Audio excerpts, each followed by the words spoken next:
فلا مضل له ومن يضلل فلا هادي له. أشهد أن لا إله إلا الله وحده لا شريك له وأشهد أن محمدا عبده ورسوله. Saya sebut salam merangkumilah yang Muslim dan non-Muslim. Saya 2-3 hari ini orang bagi salam Maulid Rasul.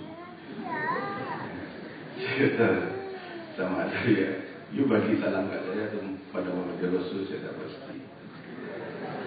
Salam satu Malaysia, dan kita akan ada nanti salam Isnin, salam Selasa, salam yang tak dapat salamnya adalah kita.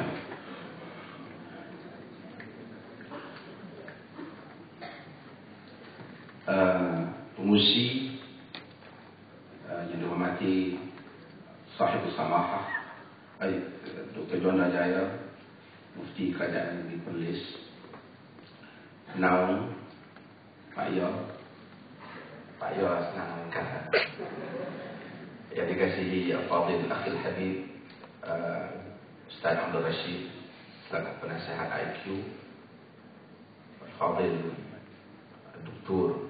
Mazli Malik.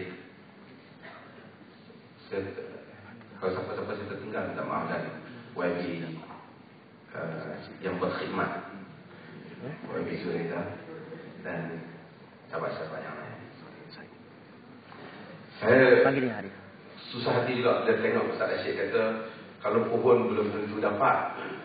Saya bimbang bila pohon tak dapat, nanti ada orang akan buat isi, dia tak akan merayu.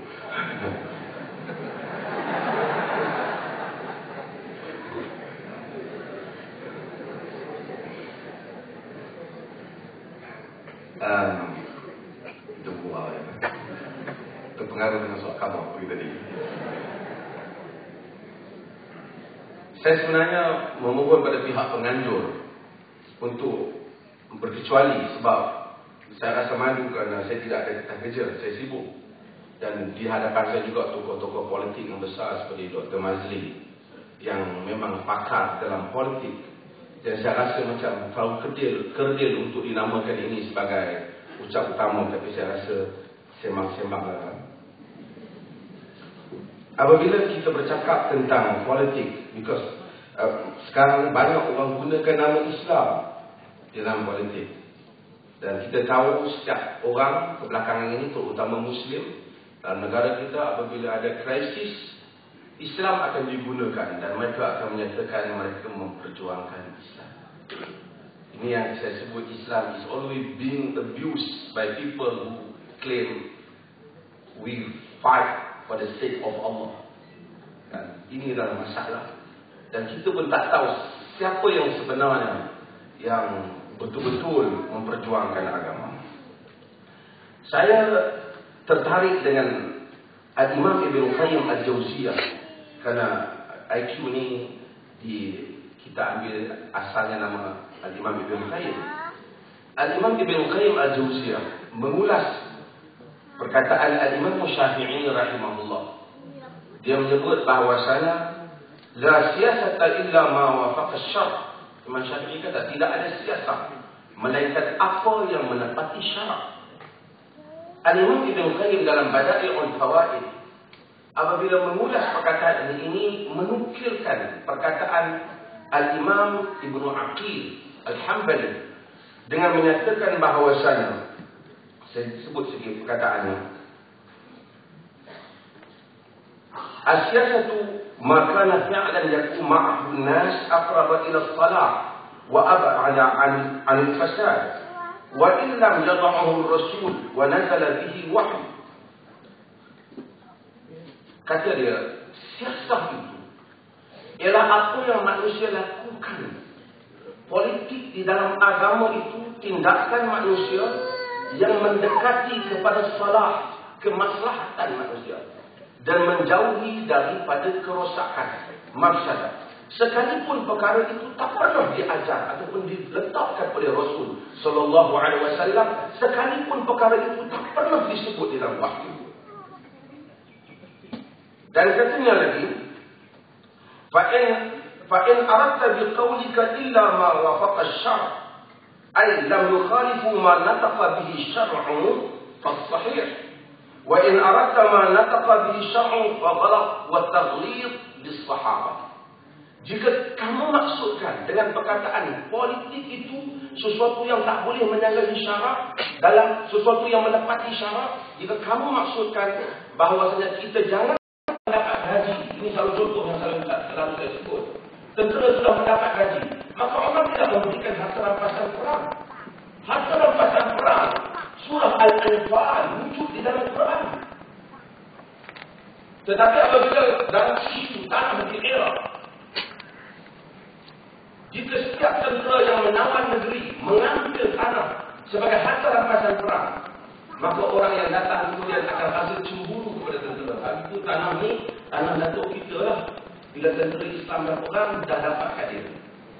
Walaupun anak yang masuk Islam, anak yang mungkin tak happy, tak suka dengan mengenalkan tanah mereka yang hilang. Sedangkan Allah mengenalkan tanah. Allah menyebut, وَالَّذِينَ جَاءُوا مِنْ بَعْدِهِمْ يَقُولُوا رَبَّنَا اغْفِرْ لَنَا وَلِإِخْوَانِنَا الَّذِينَ سَبَقُونَا بِالْإِيمَانِ. Wahai Tuhan, kami ampunlah kami dan orang-orang yang mendahului kami dalam iman. Bagaimana mereka akan doakan jika tanah mereka diambil? Dan istilah kita bila Umar, maka Umar tidak pergi. Perkara ini nasi oleh Quran tentang harta rampasan perang. Seperti mana saya sebut pada zaman ini juga, mungkin kita tidak pergi. Kalau tentera boleh perang dan dia boleh rampas negara orang lain dan bawa balik semua khazanah negara menjadi hak milik individu tentera. Seperti mana yang dilakukan pada zaman Nabi, maka kita akan dapati kekacauan di dalam negara. Kalau dia boleh bawa balik M16, 12 cuk bagi pada adik-beradik dia, dan kita terbah 2 biji pakai depan rumah dia, kita nanti susah kerana termasuk dalam harta rampasan perang. Please, kalau siapa yang nak kata saya mengikut sunnah, you kena faham teks dan konteks dalam hal yang seperti ini.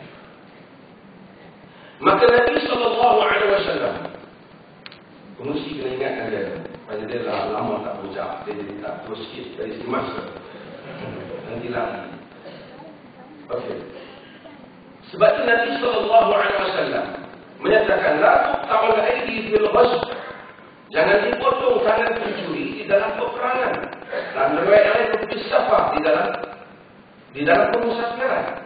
Sebabnya bukan kerana nas tidak wujud, nas itu ada.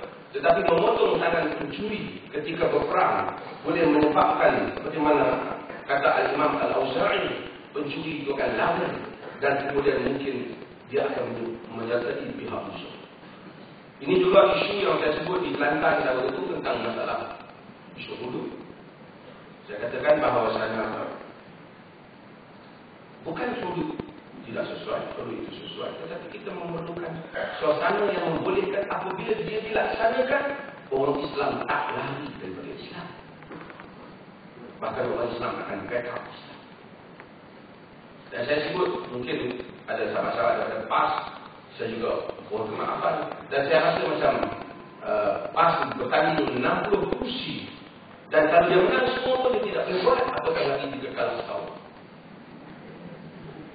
Jadi kalau dia tidak sebut pun tidak mengapa, kerana itu berada di luar daripada kerangka kemampuannya. Saya selalu sebut contoh yang paling mudah dalam hal ini ialah kerajaan Najasyi.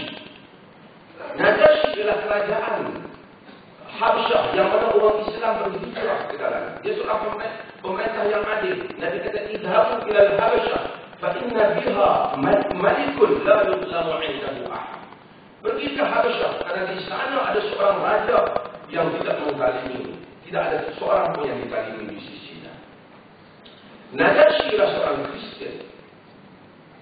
Apabila orang Islam Ja'far bin Abi Talib pergi ke sana, berlindunglah dalam kerajaan Najasyi, Mekah menghantar perwakilan Amr bin As meminta supaya mengambil tindakan tangkap mereka dan dikembalikan kepada Mekah Quraisy. Najasyi bertanya mereka tentang agama yang dibawa, dan seperti mana yang kita tahu berlaku dialog di hadapan Najasyi antara orang Islam dan wakil Mekah. Dan akhirnya Najasyi menangis apabila mendengar ayat-ayat Al-Quran yang menceritakan tentang Maryam, Isa dan seumpamanya. Dia masuk Islam secara diam. Dia menjadi Maharaja Habsyah, masuk Islam secara diam. Negaranya ialah negara yang sepenuhnya Kristian.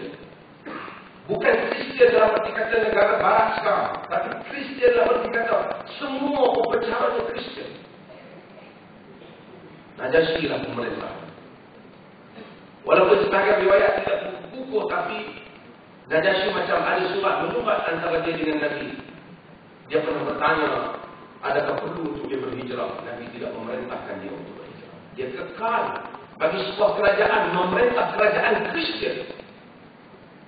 Sebab dengan kedudukan Najasyi itu, rakyatnya lebih baik dibandingkan juga orang lain-lain. Walaupun negaranya Kristian. Nabi tidak pernah kata Najasyi kau telah menjadi kafir kerana kau telah memakai sistem yang tidak Islam. Dan itu kadar yang ada. Saya bukan kata menolak sistem Islam, tapi itu kadar kemampuan dalam konteks itu. Bahkan apabila Najasyi meninggal dalam hadis yang diriwayatkan oleh Imam Bukhari, Nabi kata, "Matal yaum ar-rajul salih, aqumu ashama, faqumu wa sallu." Mati pada hari ini seorang lelaki saleh, ashama, bangun dan salat. Najasyi itu satu-satunya salat ghaib yang diriwayatkan di dalam hadis yang Nabi riwayatkan. Kerana dia mati dalam negara Kristian, bahkan dia diuruskan juga secara Kristian. Ini dulu Dr. Jonda mungkin tahu dalam polis kita kadang-kadang yang mana nak mati kawasan siang, kita tidak tahu payah. Contoh kita Najasyi tak mampu. Agama begitu luas dalam hal ini. Daripada nak membincangkan perkara-perkara ini, agama membincangkan soal asas kepada kehidupan manusia.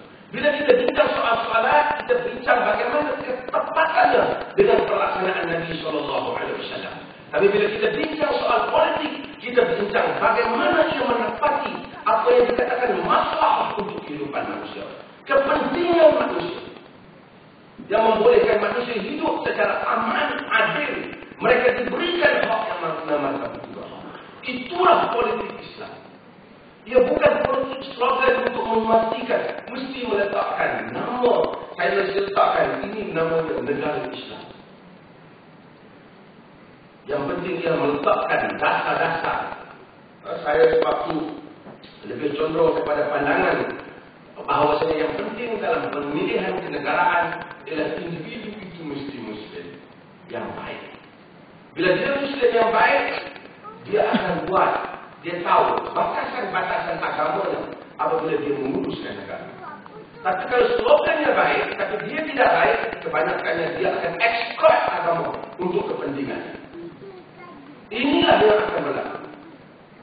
Kita akan tengok, bila kita nak simple dalam pentakdiran yang kecil, kita nak hidup rumah tangga. Kita tak perlu, oh ini mesti rumah tangga hebat, tengok kad dia, semua ada. Okay. Bagaikan itu Adam dan Hawa itu, Yusuf dan Zulaikha, tak apa pun Israel semua masuk dalam itu. Tapi yang pentingnya ialah, oh kita mesti hebat, tengok dulu. Ini semua decoration ini tidak memberikan apa makna. Yang penting ialah kita siapa calon itu. Calon itu yang penting. Dia kata saya akan membina sebuah rumah yang rumah itu awal-awal bila nak masuk rumah, inilah rumah Islam. Kan? Kita mau dia seorang individu yang bagus. Memastikan pemilihan yang bagus untuk pemimpin masa depan yang jelas pegangan agama. Faham dia, jelas dia bukan maksud dia pergi semayang kuat, ada. Tapi artinya jelas apa yang dikatakan Islam dan politik Islam. Ketulusan dirinya itu. Itulah yang penting dalam kerangka ini. Apabila kita bercakap dalam konteks negara Islam ataupun negara yang dipimpin oleh orang Islam. Hadirin yang dihadirat dan dirahmati, dan seperti mana biasa saya juga menyebut tentang bagaimana Nabi SAW seperti mana kita tahu telah meletakkan harga barang pada tak enggan meletakkan harga barang pada zaman baginda.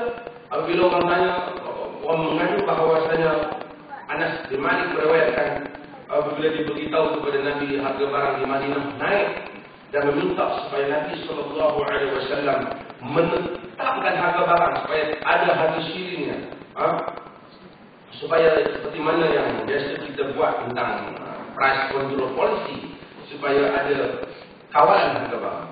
Tapi Nabi SAW enggan, dan Nabi menyebut bahawasanya Inna Allah huwa al-musa'ir wal-qabid wal-basid wal-razaq ini arju anak Allah wa laysa ahadun minkum yatlubuni bimaqlamatin bidamin wala ma'in. Nabi kata Allah Maha memberi rezeki, Dia Maha meluaskan. Aku tak nak lagi di akhirat. Kalau Dia Maha memberi, Dia yang Maha menetapkan. Mustaqil, Dia yang menetapkan.